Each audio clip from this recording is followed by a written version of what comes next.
In this video series, we interview Nana Kwame, who was originally born in Jamaica. He migrated to UK, or he moved to UK. And then from UK, he came to Ghana, settled in Ghana, got a family in Ghana, built a house in Ghana, built apartments in Ghana, and more. And so in this video series, we want to learn about the journey, we want to learn about his experiences in Ghana, we want to learn about how he bought land in Ghana, and how he was able to build his apartments. Coming up next. All right, so tell me about yourself and your name, where you're from, and all that. I'm Nana Kwame. I've repatriated from the island of Jamaica. I want to know about how you bought this land, or how you acquired this land. So where are we? Which area is this? This is Pukwasi, but most people call it Ayawaso, because Pukwasi train station is just below me here. Okay. So I just call this place Pukwasi, but most people call it Ayawaso. Okay. It's lied on the boundary of Pukwasi, Ayawaso, and Achiatu, okay, at the back over here. So yes, so when I first came here, I was doing farming. You were farming? I was farming on this place here. Okay, so they gave you land to farm. You went to see somebody, and the person gave you land to farm. Yes, I saw the chief's son, okay, Neokine. And he suggests to his father that I can farm here. But then later on, they start to sell off the land. What were you farming, like what? Cassava, plantain, banana, yam, corn, greens, tomatoes I have around as well. I have my peppers as well. I used to supply the woman at the junction. Now she's the queen mother at Pukwasi Market. I used to supply her with peppers and pawpaws and beans and things like that. When I get them in abundance, I used to supply her with that. Okay. So at what point did you decide that you want to build on the land? When my wife come and she was looking for land. Okay. Yes, we go around. I didn't want to suggest this place just in case. Okay. Yes, and she automatically liked this place. Okay. So it was quite easy to go and see the people who is in charge. So I told me that I want the paperwork for this place. So that's the time now where me, Okine, and TT, they came, I think those two brothers in the picture, they came and they surveyed this land, 200 by 160, okay, by 200. That's 4 plots, okay, yes. So they measured that for me, and when I asked for the paperwork, when they came and measure, I have to pay for the surveyor, have to pay for the paperwork, have to pay for the lawyer, okay, and then he gave me to his niece or his nephew for him to do the registration. The nephew. Which year was this? 99. That's when I acquired the paperwork for this place. Okay. 88, 89. I can look on the indenture. And that's the time they said to me that it will be so much per plot. 15 million. 15 million old CDs. Old CDs. Okay. 15 million old CDs. And that was supposed to get the paperwork, finish the paperwork, but get it registered and everything. But it never happened. It never happened at all. Until one day I had to go and find this Chris. I think his name was Christopher. He lived somewhere over race course at La Paz somewhere. I went there, I found him, then he handed me the paperwork. Nothing has been done. Zero has been done. So they collected the money, but they hadn't done the work? They haven't done the work. So it be hit now where I had to go to the chief again and beg him to sign the paperwork, because they're supposed to take it to the lawyer and everything. I pay for everything. The chief tell me that I have to pay this for the lawyer.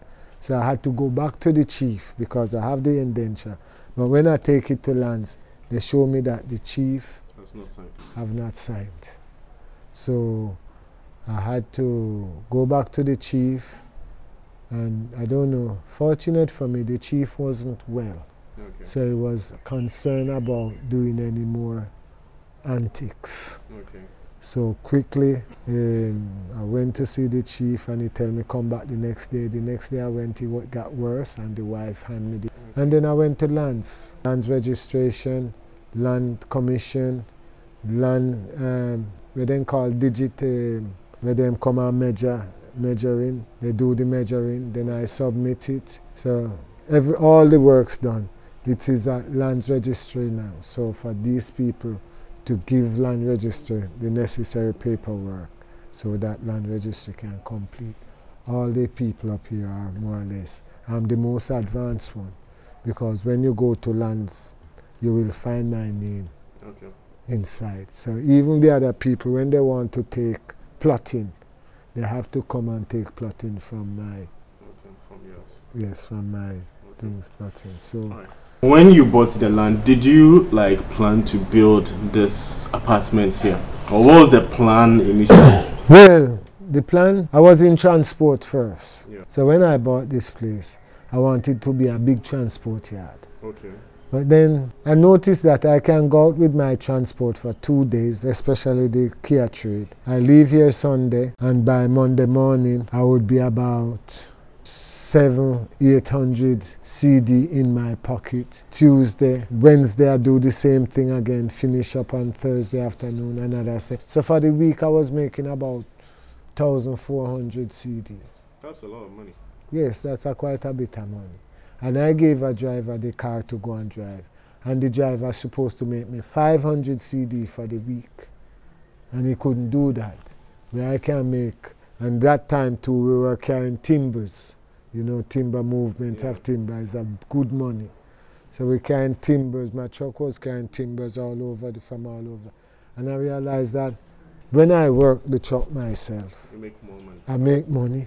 I'm able to make. I even work the first truck and buy a second truck, because I'm a mechanical engineer. That's what I've studied and do it for my thing. So I buy a second truck, I built it here, buy the bits and pieces. Every time I work, I bought the body at dummy, bring it home, then buy all the bits and pieces, half a block, have engine head here, and come back in the evening when I finish, clean everything up. You know, just, I will even some picture of me covered in grease. The wife took a picture covered in grease, because that was my daily routine, putting engines together and maintaining what I have. Couldn't get a proper driver. The minivan, no driver. Okay, the taxi already, I almost parked the taxi. The 2 Kia truck, no driver. So I decided that I have to find something for the wife, make her stable. Okay. Yes, for me dear, I don't mind, I can do anything, because good thing about able to live in Africa is that if you don't have, you can kind of shake your ambition. You don't have to be too ambitious, because from January to January, everything is being provided for you. Cassava, you just stick a stick in the root and sit back and wait for it to grow. So everything more or less done for you. But for my wife, who is coming from England, used to the BS, the British standard, then that means I have to get her something which is comparable to our keep her in a standard of living which she is comfortable with. So that's when we change our whole, it was at 180, 360, 180, not 360, 180 the turn. And I have to double up back and say, no, the best thing to go into is buildings, and the best building is going into is to have rental apartments. Okay. Yes. So from the onset, you wanted to do rental apartments? Rental apartments. It wasn't like you were building your own house to start? No, because I already have my one room inside. Okay. So it was to build rental apartment, design, cut and everything for that purpose. All right. So when did you start clearing the land, digging and all those? Which year? We start, I think, about 1999. Okay. 1999 inside we start. Okay. And it was a slow process, because some of the time self I didn't even want to buy sand. So the wife have to follow me after dark to the sand pit at Amamuli inside, where they were winning the sand. Okay. So while she hold the canyon, I you fetch the sand yourself? Fetch the sand. Wow. Right. So I would come back in the night and park under the tree. So the boys who come in to cut the blocks in the morning, they would, that time it was 1,300 how you at the old money 13,000. That time the old currency, some 13. It was some small money for the boys to load the sand. Okay. It was about to load it and come here to take it off. But if we can get rid of that and then call the boys who cut in the block, oh, take the sand down from the lorry before you start. Okay.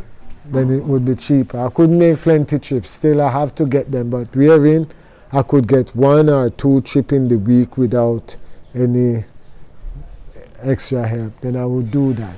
Okay. So that the block cutter could cut the blocks for the work. So how did you get the designs that you wanted? You know something? The design of the apartment. The apartment. Yeah. No. That's a tricky question. It's all in the head. Okay, the design. It was all in the head. Okay. So me and the mason alone, we come and we measure it up and we said, okay, how big I want one room to be, the size of the room. So most of the room in the apartment, they are probably the biggest is 10 by 10 or just over 10 by 10. Okay. Yes. So each apartment is about 20 feet long. Okay. So I divide the area into 320s. So I think this apartment is just over 60 feet long and over 40 feet deep. So, so there are double bedrooms, that one, and this one is single bedroom. So after I finish, for me to get the paperwork, that's the time I have to call an architect to come and measure up what I've done and then do me a drawing. Even the school, I do the school, and that's the same thing I've done. I've built the thing from your head. Yes, measure up and everything and lay it on the ground, and then call an architect to come and draw. Okay. So where did you get the laborers from? Is it from the community? You ask people, okay, I need somebody to blocks, I need a mason. My mason was from the village, from Adesso village. Yes. When I first come to Ghana, after I came from my ride, I have a place where I used to hide at Adesso. My brother bought some land there, so I used to hide there. So I used to cut my time. Sometimes I didn't really want to stay in the Rasta community because I find it difficult at times. Development was too draggy. So I find it difficult at times. So I used to go to the village and probably spend 2 or 3 months, and then, you know, a thought would come into your head, oh, your brother, they need your help. So who's gonna fix the Land Rover? Who's gonna, because they have the troch, as I said, and if I don't drive it, there's nobody who have the patience and tolerance to keep fixing it. I have to fix it. I have to drive it because it keeps me from begging bread and had to steal. Hey, if you enjoyed this video so far, please make sure to leave a thumbs up and subscribe if you haven't yet subscribed. Turn on all notifications so you do not miss the next part of this video. If you have any questions, please leave them in the comments below. Thanks, Bibre. Okay, so based on your experience, what advice would you give to a young man who wants to build, move in with his family and all that, and how to save money and all? Okay. If you are a young person and you want to set out to do a building, to build your building, once you get your land and the land is secure, I know that it's difficult to buy things in bulk. So it's like 6 or 1.5 a dozen. You can make progress in small steps. So what I did generally, every time I buy myself a bag of cement down. Once I had the land, I was able to buy a bag of cement down. You said when you close from work, you buy a bag of cement. Yes. So every time I used to drive my daily checks. So if I get, no matter how much I get, I donate a portion to a bag of cement. So at the end of the month, then I can cut several bags at a time. So especially if 2 of you working and you're on a monthly wages. The ones on daily wages probably can buy a bag of cement per day, or every so often for 2 or 3 bags in a week. And then when you get your monthly wage, you have that month cash in bulk, so you can pay for the block cutter and to come and cut the block. So you're saying it's better to cut your own blocks? I was doing it. When I buy the blocks, I find that the blocks was inadequate. Okay. The blocks I bought, it wasn't enough cement. They were, yes. When I cut my blocks, I found that my buildings, I bought some blocks because I was rushing this end apartment. I figured, no, make I bought some blocks. And right now, when I do that, I see that the rest of the blocks that I've cut still solid when I even chisel to do electrical work, or I chisel to put in the hot water pipe. I can see the difference between the block I've made and the block I've cut, you see. So the general, okay, now probably the standard might be up or small because now you have the black blocks. But I did find it cheaper, despite some people said to me that you have to get the sun, get the laborer, get the water. All of those, most times you have to buy. The simple reason why we see that work out even better, because in Ghana price isn't stable. So if you're gonna wait for the money to buy 1,000 blocks, probably by the time that amount of money comes, cement moves, sand moves, everything moves. But if you cut your blocks one, by the time a month, 2 months, 3 months pass, you see that you have probably 500, 600 blocks to start whatever project you have. Now when you're starting your project, that's the other thing. Getting the right people to do the project. You have to have an idea of what is happening. You have to have an idea, because if you're an office worker, they're gonna tell you, say, the ground is hard, and you're gonna believe them. So despite you're an office worker, you must go and test. You must go and test the field yourself to see that the work you're asking somebody to do, can me myself do it. That's what I do most time. So generally, if I ask somebody to fix my car or to do something for me, I can tell the person that if it wasn't for time, I would have done it myself. Yes. But since you are practicing it every day, it is easier for me to call you, and while I go and find bread, then I can share that bread so you too can get bread and do the things that I want you to do for me. The other thing too, you cannot leave the masons to do the work by themselves, because mischievous nature of mankind, it will play a part. And it doesn't really, as I said, doing evil here to one is not personal. It's just that I wouldn't want to say traditional, but it's like tradition, yes. It's part and part, yes. Yes, so, you know, so you don't leave people, you don't just take. My school, there was a woman developing up at this back of the school. And one night, my brother, he was at the school, and he heard a rustling. And he go, hey! And the people took a box of louver frames. The same people who the woman buy the things to the house, go back after the truck, drop the thing, stole a box of the louver frames from the house. Wow. And drop, when my brother shout, they drop it in my yard and ran. So you need to supervise your work. You need to, that is the biggest part of the whole program, is you supervising your own work. In those days when we were doing it, a bag of cement was about 4 CDs or some small change.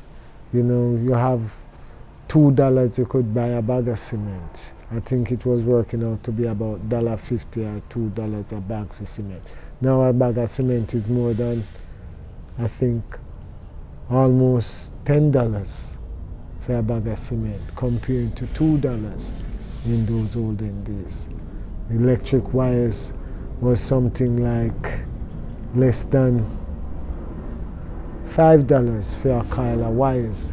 Now a coil of electric wire is about $20, $30. It's a big difference from then to now. I tried to build a small room to extend my daughter's space. And it's not a complete room, it's just an extension. You knock out a wall and you put 3 sides plus windows. And it is thousands of CDs.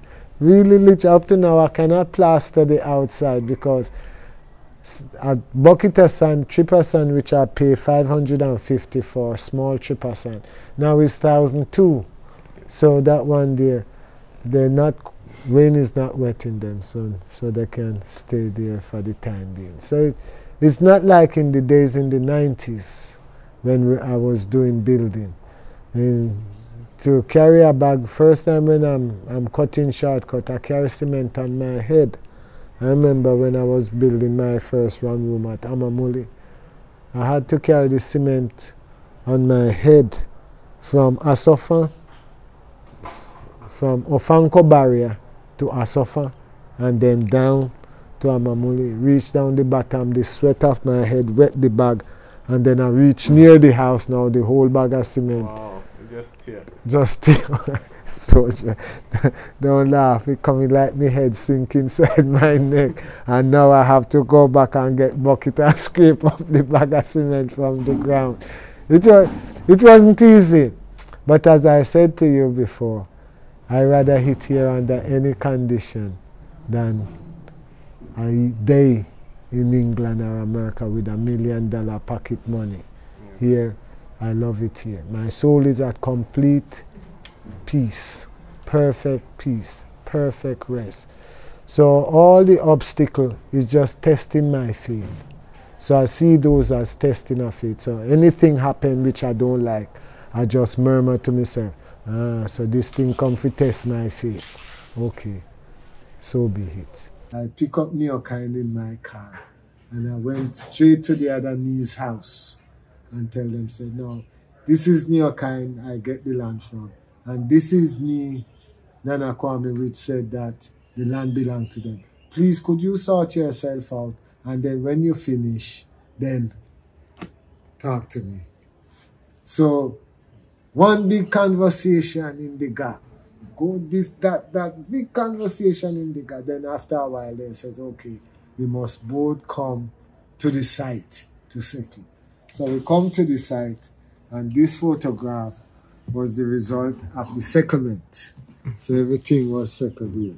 That's one family one side and the other family the other side. And the path, they cut the path to show the true boundary. So these people, they take 20 feet from my side and I get 10 feet from the other side. So okay. Instead of the road, there was a road supposed to go my back. I give 20 feet and they're supposed to give 20 feet. But they didn't give the 20 feet. They refused to give the 20 feet. So this one go over 10 feet. So I collect that 10 feet which go over. And I lose the 20 feet at the top which go into their side because it's a big stone is the boundary. So that was the settlement. It's difficult to talk about buying land in Ghana because no matter how you do it, if there's a conflict, there's a conflict. I have a piece of farmland and I've met all the family. I have all the thumbprints. I have all, and about a year ago, while I was digging a foundation to put up a shop at the front, then one family member come and said, the old lady didn't do right by selling me the split of the land. So I'm not gonna quarrel about it. I'm not gonna fight. So I tell them, say, okay, they want to sell it. So I bought some, and the rest which they want extra money for, I tell them, do what you like. I don't have any more money to buy. But here in Ghana, when you buy land, I'm telling you, it's by the mercy of Almighty God. When you succeed and live on it for a year or 2 years or 10 years or 20 years, just by His grace, something like that. Yeah, you know, because no matter what, how diligent you do your search, no matter how, or unless you buy it in a housing estate, and even in a housing estate now, I see that they put up some land somewhere around here in Accra, and then all of a sudden, government said it's their land and went in with bulldozer down everything, and I know that a lot of people lose money on it. So there's no, when you buy land, it's just by God's grace. I don't know. Yeah, even now, self, I have a piece of saucy up at the top of the roadside there. I pay about 30% of the money and tell the boy that I will give him the other 30%. When I am on the land and somebody don't come and disturb me, then he said, no, I must balance him. So I tell him, so you keep that 30 and I will be free. Yes, because I cannot do anything more. Even this morning he called me. He said that he want to talk. He said, I'm not going to give you a kobo more unless I'm able to go on this piece of sassy and do some work. And while if I'm working and anybody come here, I call you and you can't settle them. And yeah, if you can't settle them, then that means I lose 30% of the money, which is about nearly 48,000 CDs, you see. So, and when I take the land and go to land paper, his name is, the paper is in his land, is in his name. But at the same time too, there's no guarantee that I heard the land under, what you call it, the land under disrepute.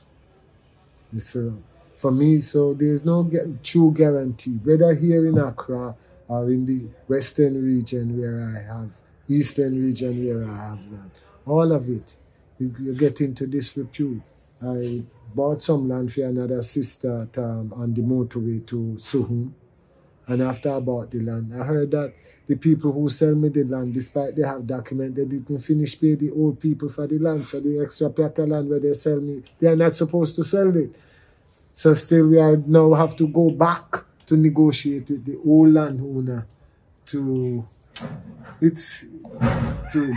come to some arrangement, because I quick to acknowledge that, okay, I heard, but you live here, you see we come here to cut this boundary and you don't say anything. You wait till we buy everything, bring our stone, bring everything, before now you're telling me that the man didn't pay all the money for the land. Now the landowner tell me, if you want to give them something, we can give them, but it's not that you have to give them. But we won't get no peace if we don't settle, you see.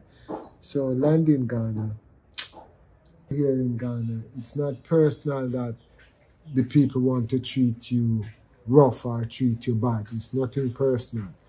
It could be family, you could be cousin, you could be another tribe. It's nothing personal. It's, again, as I said, it's completely by the grace of God. So you do your due diligence and you do all your search. If another person turn up tomorrow morning and say, oh my brother, sell me the land, there's nothing you can do than either try to settle as quickly as possible. Going to court case, you would never put a brick on the land if you're waiting for the court case to resolve. You see, so, but that's how it is here in Ghana. Yes. I hope you enjoyed this video. Thank you so much for watching. Do you have any questions? Leave them in the comments below. Do you have any experiences to share? Leave them in the comments below. And hey, do you have a story to tell? Most importantly, is it good? Is it bad? Will it help other people who want to build, buy, rent in Ghana, in Africa? Then hit us up. Our email is in the description below. We look forward to hearing from you. Thanks, Bebre.